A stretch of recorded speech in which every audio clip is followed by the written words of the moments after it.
it is Trainer Debbie with BlaBla Commentz, and today I'm going to show you how easy it is to create templates. When you first log in, this is how the screen looks. You will just click on New Feedback, create the template.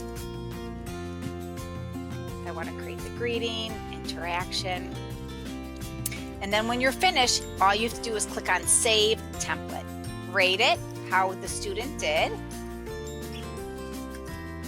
And this is your own rating system, and then you can save it.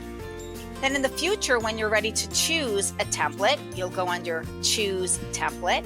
And depending on how the student did, you will just choose the number of stars. If they did 4, then you just choose whichever one that will fit how they did.